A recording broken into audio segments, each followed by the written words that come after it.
Hey there, welcome to Empowered Abundance. I'm Lori, and we are on principle number 8.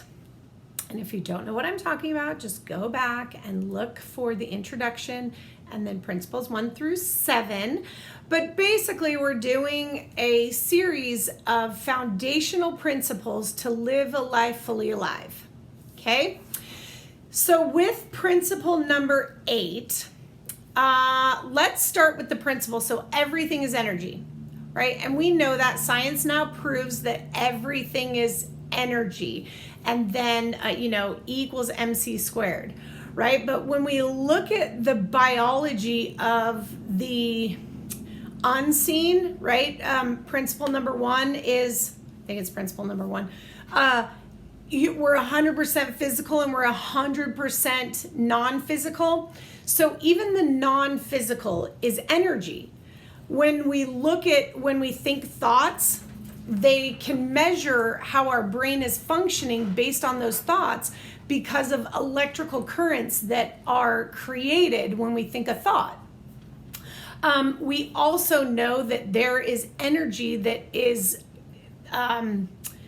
expressed out of our heart when we feel a particular feeling. And then all of this mixed together is how we experience life.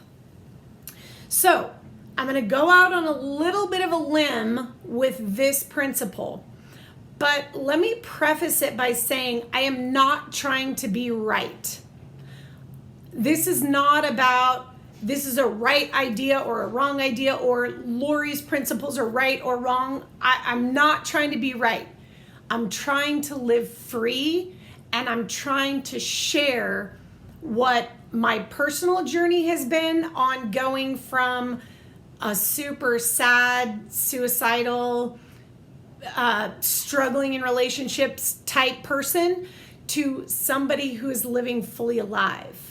Okay, and then I took that experience, and then I've helped lots of people doing hundreds of sessions where I'm applying these same principles and they're getting the same results. So I'm not trying to be right. With that said, if we could grasp the principle that the only energy that exists is love, we can live a fuller, happier, more abundant life. So what does that mean? Okay, well, if it's not love, then it's the absence of love. And we can label this absence of love a lot of different ways: fear, lack, bondage, suffering, if you will. Okay, so there's, and let me also say this, there's a deeper element to this principle, but again, on this series, we're being really basic and keeping it really simple. So, and again, this isn't about embodying these principles. It's about getting it with your cognitive mind so that then at least you have another choice. So when you're faced with a decision and internally you know you're not living fully alive in that moment, you can go back and you can say, okay, I'm not living fully alive. I want to live fully alive. What principle can I tap into that would create a more joy-filled circumstance in this situation, right? Internally. Okay? So if we were to look at this principle and think, okay, the only energy that's real is love. That means anything that is the absence of love is going to cause that discomfort, right? And so the bottom line of why this is so important is because then you have a meter, you have a gauge, right? Because if you're sitting there and you're like, I'm suffering and this situation is yucky in my life, or I can't seem to overcome this obstacle in my life, if you're in the mindset to step back and go, okay, somewhere I'm not in a place of love. Now, I know that love is a very misguided word. And when I say the energy of love, I'm talking about unconditional love.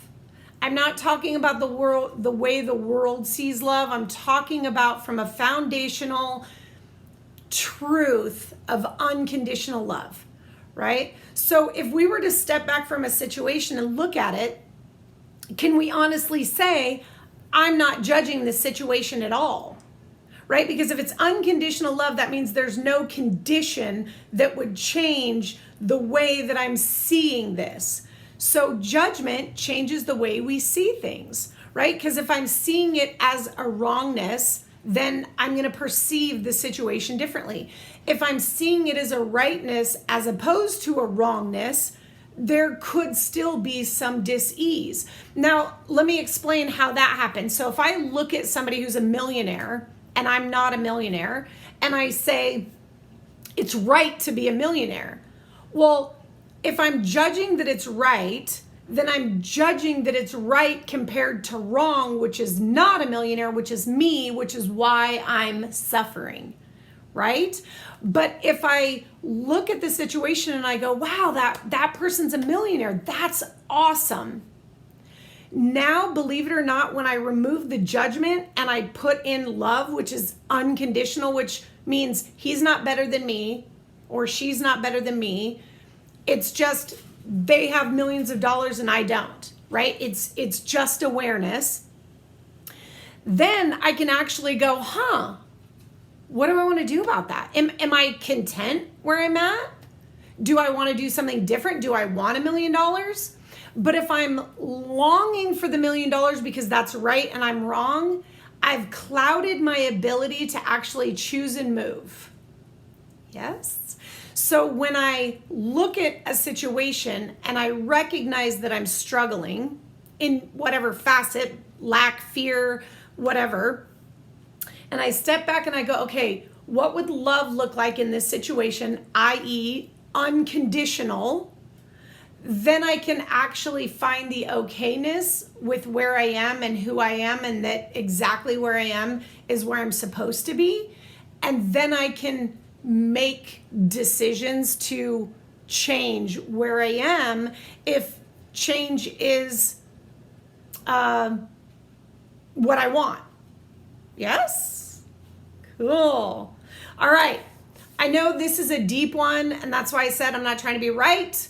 I'm just trying to say that this is a principle that when I practice it, I tend to have a lot more joy than when I don't practice it.